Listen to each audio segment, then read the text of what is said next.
Ici sur la rivière Lot, sur la partie amont de la rivière Lot. Donc on est dans le département qui porte le nom de la rivière, donc le département Lot. On a fait de la pêche vraiment multi-espèces. Le but c'était de se régaler, de voir un petit peu tous les poissons, voir plein de techniques. On est resté sur ce qui marche en ce moment, bien sûr. C'est vrai que c'est une rivière formidable et il y a vraiment moyen de se régaler. Il y a toujours des choses à trouver, il y a toujours des poissons à capturer. Euh, il faut juste s'adapter. On peut faire des poissons records, c'est carrément possible. Tout dernièrement, 1,16 m. Donc voilà, c'est des poissons qui sont là et qu'on peut capturer assez régulièrement si on s'en donne les moyens. Je me suis consacré vraiment, j'ai eu mes passages, je voulais faire du loup, donc c'était une autre pêche. Et en fait, en revenant dans le Lot, ça m'a un petit peu permis de revenir à mes premiers amours, quoi. Les perches, comme tout le monde, quand tu commences la pêche, tu attrapes tes premières perches, c'est génial. Donc là, de revenir un petit peu là-dessus avec des copains, quoi. Sylvain, je ne le connaissais pas. Nico, on se régale de pêcher ensemble, donc j'ai fait la connaissance de Sylvain qui m'a appris à pêcher en casting. C'est arrivé très vite, il m'a vraiment appris super facilement. Et j'ai repris plaisir là où j'en prenais plus. Faire des petites perches comme ça m'intéressait plus. Et voilà, là je me suis régalé, quoi. Faire des perches, des brochets, voir un cadre magnifique, parce que pêcher dans un cadre comme ça, comme l'a dit Nico, il n'y en a pas partout en France et c'est certainement l'un des plus beaux, plus bels endroits dans lequel j'ai pêché. Et ça m'a rapproché de mes premiers amours et ça m'a fait bien plaisir.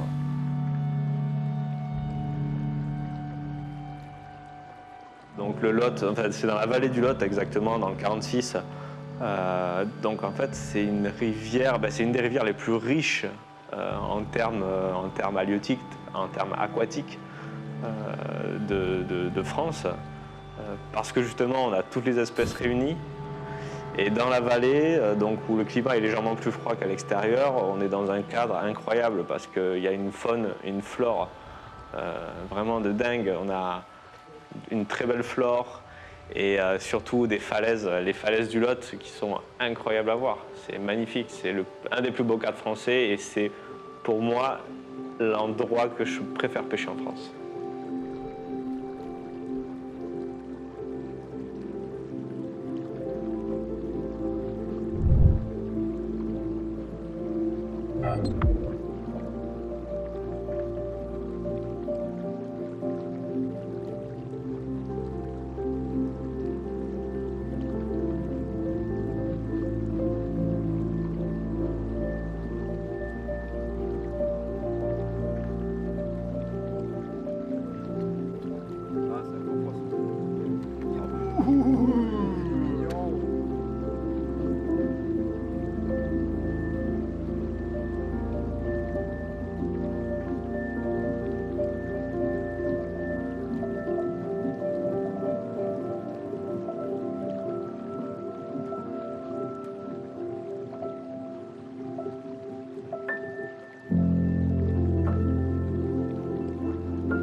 On visait les brochets parce qu'ils sont actifs vraiment le matin. Et alors, quand arrive le coup du midi, il fait super chaud.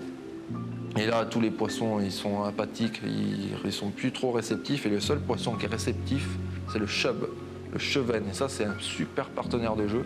Et en fait, tout le long du Lot, il y a plein de petites, des ronces, des mûriers. Je sais pas, je pense qu'on peut appeler ça un mûrier qui fait pousser des mûres. Et si tu veux, en fait, les mûres vont tomber du mûrier, atterrir dans l'eau. Et là, les chevennes, eux, ils sont postés en dessous, ils attendent qu'une chose, c'est qu'une mûre, elle tombe dans l'eau et pouf, ils montent, ils gobent. Donc nous, Sylvain, il avait des petites imitations de mûres en plastique, là, comme ça, noir et rouge. Nous, on a utilisé la noire. On dirait celle qu'on achète là, quand on est petit, tu sais, dans les tabacs, là, les bonbons. En fait, si tu regardes sur le bord, il y a plein de ronces et tout, des vignes vierges, ça fait tomber des fruits. Et en fait, les chevennes, ils sont en dessous, et dès qu'il y a quelque chose qui tombe, boum, ils montent pour le prendre. Donc tu me l'enfilais juste sur un petit hameçon avec un badine très fin. Et le but, c'était vraiment de lancer d'imiter une mûre qui tombe d'un arbre. Donc vraiment se rapprocher au maximum de la berge, être très discret parce que le chevenne, c'est ultra méfiant. et tu jettes ta mûre, et à l'impact de la mûre, souvent, tu as les chocs qui montent.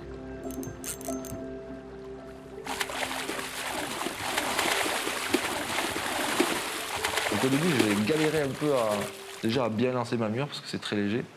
Une fois que tu arrives à bien la lancer, il faut ferrer à la touche ou attendre que le chevenne il gobe. Donc c'était pas évident, j'ai galéré, j'ai manqué quelques poissons comme ça. C'est très visuel comme pêche, c'est vraiment c'est ultra ludique. Ça tire bien le chevenne. Puis pêcher avec une mire en plastique, c'est juste. C'est ça qui est bien à la pêche, quoi. Voilà, tu te remets en question, lui il m'a sorti une mire en plastique.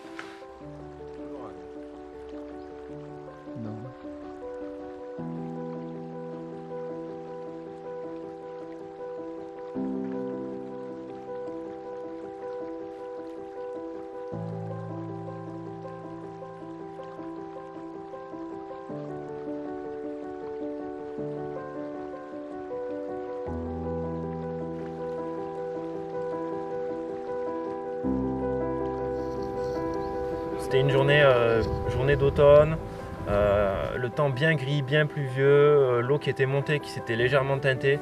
Je me dis aujourd'hui, c'est une journée pour faire un brochet maîtré. Donc là, même si j'avais que 2 heures devant moi, je fonce sur la rivière, je mets à l'eau. Sur un des spots où je me suis dit, là ça va tomber, bam, je prends une super touche avec un gros spinner et là je sors un beau poisson 1,04 m. Donc voilà, le poisson était là. Et en fait, j'appelle mon pote pour lui dire écoute, tu devrais venir parce que je viens de faire un maîtré et c'est une journée de ouf, je pense. Et donc il vient, c'était mon pote Tonio. Je l'amène sur un deuxième spot où des amis carpistes m'avaient dit tiens, là, une fois cet été, on a vu un gros brochet, tu devrais y aller. Donc voilà, je lui dis ça, on y va. Et je pense qu'au 3e lancer que fait Tonio, bam, il fait un brochet 1,14 m. Donc voilà, on avait notre doublé de maîtré en 1 heure sur le bateau. Et vraiment un moment exceptionnel qu'on a vécu cette fois-là. 2 poissons juste énormes, 104 et 114.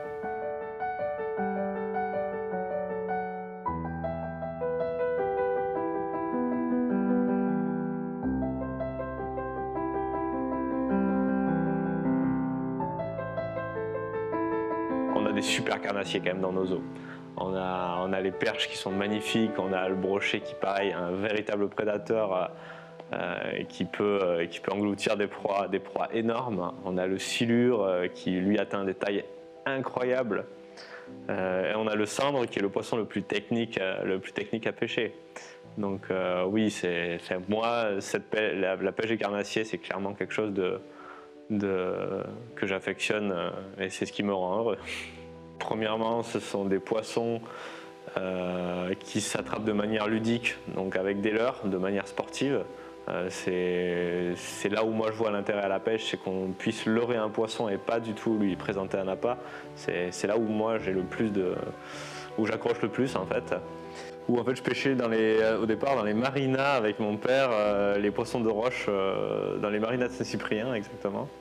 Et en fait, j'ai toujours aimé ça et les premiers souvenirs que j'ai dans ma vie de bonheur, en fait, c'est ça, c'est de voir les poissons nager et de les attraper. Qui est ici et qui vient frapper cette partie en métal, comme ça en tournant. Ah non, j'ai appris plein de choses. J'ai appris déjà la pêche en rivière que je ne connaissais pas. Quand je dis pêche en rivière, j'ai l'habitude de pêcher des ruisseaux avec des truites ou des rivières de première catégorie. Là, la pêche en rivière ou des carnassiers où c'est qu'il y a des courants, la lecture des postes, s'adapter, mettre telle leurre à tel poste. Là, moi, je n'avais vraiment aucune notion. Les techniques de lancer qui sont importantes en rivière, ça va être de la précision pour tomber vraiment au plus près de l'obstacle. Ça va être de la discrétion au moment du poser du leurre.